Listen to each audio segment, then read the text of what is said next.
Bonjour à tous, donc dans cette vidéo on va voir comment faire des formulaires HTML. Donc première chose qu'on va faire c'est partir un éditeur de texte, donc ici on va choisir Atom, et créer un nouveau fichier dans lequel on va mettre notre HTML. Donc pour rappel, la structure de base, ça nous prend une balise qui s'appelle HTML, une balise d'entête, et une balise de body qui correspond au corps de la page. Donc à chaque fois, chaque balise doit être fermée. Ici, on va enregistrer notre fichier dans un fichier qu'on va appeler formulaire.html. Donc on voit notre fichier de base. Ce qu'on va faire, c'est aller l'ouvrir.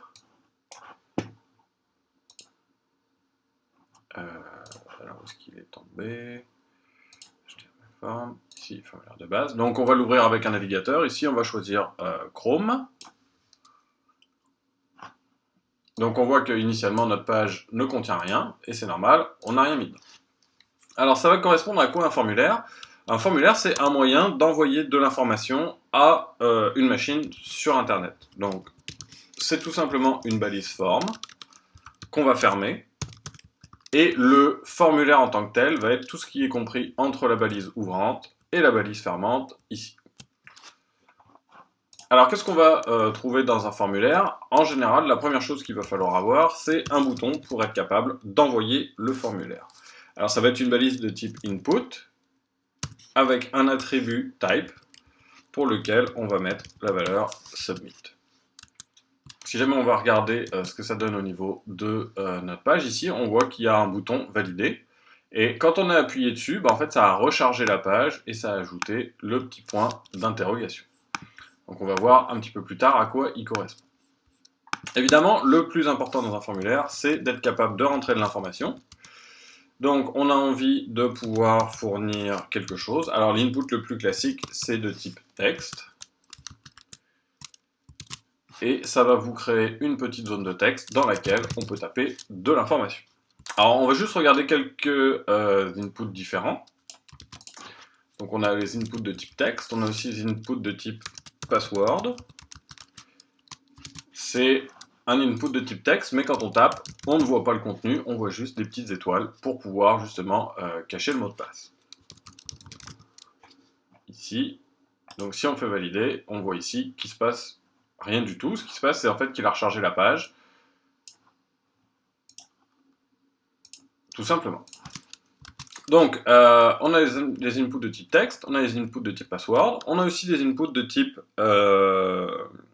checkbox. Donc, on va par exemple ici essayer un input de type checkbox. Donc ici, ce qu'on va voir, c'est une petite case à cocher qu'on peut activer ou désactiver.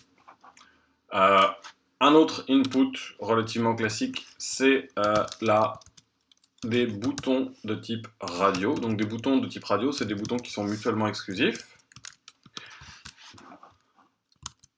Hop, donc si on en met un, on le voit ici. Et on va en rajouter plusieurs pour regarder ce qui se passe.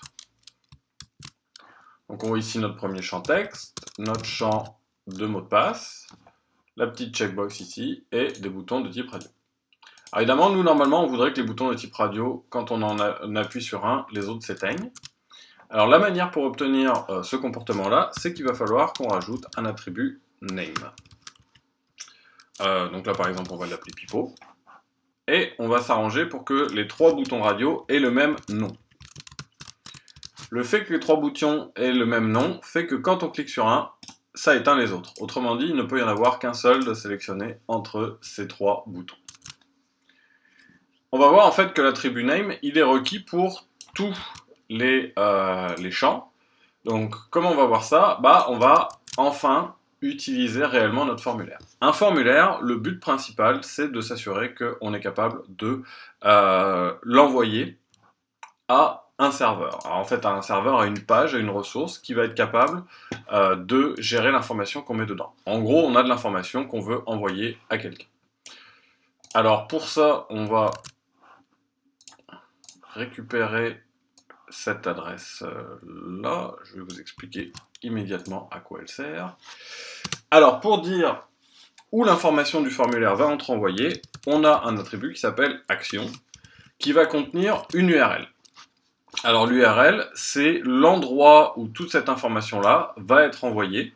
Donc là, on va utiliser cette adresse-là. Cette adresse-là, c'est une page sur le web qui permet de visualiser le contenu du formulaire qu'on va envoyer. Donc par exemple, ici, on voit qu'on n'a rien envoyé à ce formulaire-là. On va voir maintenant ce qui se passe quand on appuie sur notre bouton dans notre page.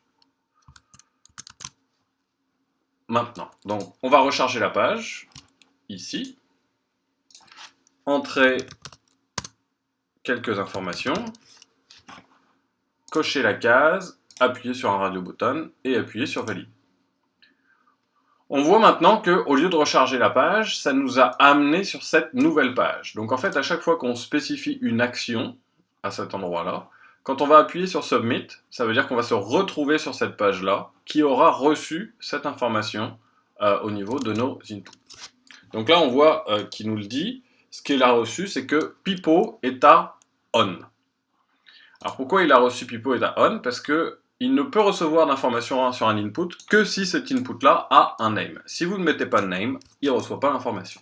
Donc par exemple ici, on va rajouter un name à notre texte. On va dire ici que c'est un email. Et on va réessayer notre page. Donc là, encore une fois, on la recharge. Je vais taper ici un email. Ici, je vais taper password. Et je vais faire valider. On voit ici que la seule information qui a été envoyée, c'est le email, pas le password. Pourquoi? Tout simplement parce qu'il n'a pas d'attribut name. Donc il faut absolument mettre ici un attribut name. On va l'appeler mot de passe. Et pour la checkbox, on va marquer ici test checkbox. Donc, une fois qu'on a fait ça, on va sauvegarder notre page, revenir ici, revenir à notre formulaire, le recharger pour être sûr qu'on a la dernière version, et regarder ce qui se passe quand on écrit Joris. On va sélectionner ça. On va écrire ici password, sélectionner la checkbox et appuyer sur le deuxième choix en termes de radio button.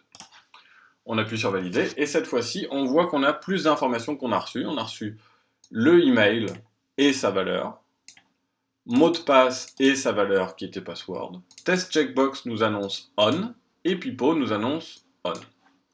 Alors, on voit que les champs texte et les champs password, en fait, nous donnent ce qui a été tapé dans le champ. On a vu que celui-là, en fait, nous renvoyait on. Alors, on va voir ce qui se passe si on ne le sélectionne pas. Et bien, en fait, il va tout simplement rien envoyer. Donc, on voit que test checkbox n'existe pas. Donc, si on coche une checkbox, il va envoyer on. Et si on n'envoie rien du tout, et ben on va se retrouver avec juste rien du tout. Il va juste pas envoyer l'information. Alors, on va regarder une autre possibilité ici au niveau du checkbox. Parce que pour l'instant, notre checkbox nous renvoie on à chaque fois qu'on choisit une option, mais il ne renvoie pas une valeur particulière. Donc pour ça, on a un autre attribut au niveau de input qui s'appelle value, qui va nous permettre de renvoyer une valeur. Donc par exemple A, ou B, ou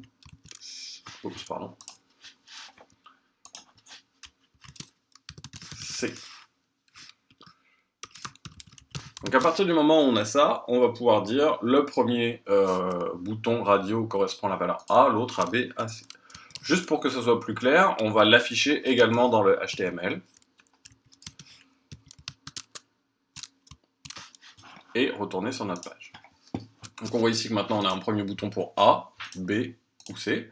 Alors on va sélectionner C et regarder ce qu'on récupère au niveau du retour. On voit ici que maintenant Pipo vaut C. Donc il a vraiment la valeur et plus simplement on comme on avait précédemment. Donc on voit qu'en gros, pour avoir un formulaire, première étape, mettre forme. Deuxième étape, avoir un bouton de submit pour être capable de l'envoyer.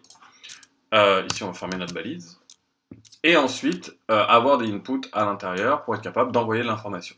Pour un input, ce qui est très important, évidemment, c'est de spécifier son type, pour dire de quel type d'information on va envoyer, et son nom, parce que s'il n'y a pas de nom, il est juste pas envoyé du tout.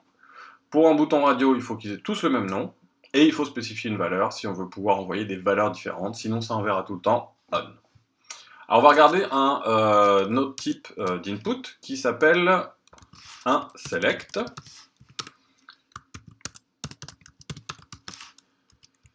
Alors encore une fois, un select doit avoir un name. On va l'appeler mon select. Et un select doit surtout avoir des options. Donc en fait, un select, c'est quelque chose qui nous donne une possibilité de choisir entre des options multiples. Donc ici, on va donner 3 options. Mettons qu'on va dire ici FR, EN ou espagnol. Mettons qu'on choisirait entre la langue française, l'anglais et l'espagnol. Donc on sauve ça. On revient ici. Et ce qu'on voit, c'est qu'en fait, ça va nous donner un petit menu déroulant. Ici, où on a FR, EN et ES. Et si on sélectionne EN et mettons A, on va récupérer Pipo qui vaut A et mon select qui vaut la valeur que je lui ai spécifiée. Donc ça nous donne la possibilité d'avoir un certain nombre d'entrées dans notre formulaire qui vont être envoyées finalement au serveur. Alors, il y a un autre élément qu'on n'a pas vu pour l'instant. Si on regarde notre URL ici, en fait, on voit toutes les valeurs de paramètres ont été passées dans l'adresse. Donc on voit ici que ça commence par un point d'interrogation. Le point d'interrogation dit à partir de maintenant, ce qu'on a, c'est les paramètres. Ensuite, on a email égale rien du tout, ce petit bloc, qui nous dit qu'en fait, le email, on nous a rien passé. On a mot de passe égale rien du tout. On a pipo égale A, qui est exactement ce qu'on a ici. Et on a mon select égale EN, ce qui est exactement ce qu'on a ici. C'est la première méthode pour envoyer un formulaire, ça s'appelle la méthode get, et c'est la méthode par défaut. Donc en fait, si on met rien ou si on écrit méthode get, ça fait exactement la même chose.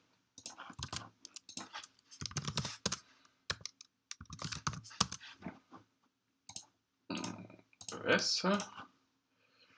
On voit ici que tout est écrit exactement de la même chose, de la même manière. L'autre méthode très utilisée, c'est la méthode post. Alors on va regarder tout de suite ce qui se passe quand on met la méthode post. Ça s'appelle ici Joris.